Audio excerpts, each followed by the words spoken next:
cesta é muito bom, 4 cestas é melhor. Uma lata quando fica toda torta, velha amassada tá pedindo. Ai, eu quero a minha cesta, quero voltar pra minha cesta e me jogar lá, vai.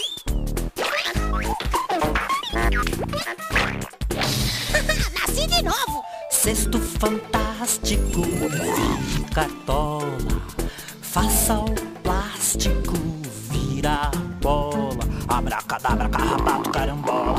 E vira bola, e vira pato, e vira carro.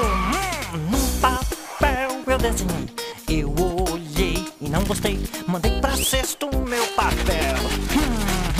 Sabe o que aconteceu? Ele voltou, virou, dobrou e foi pro céu.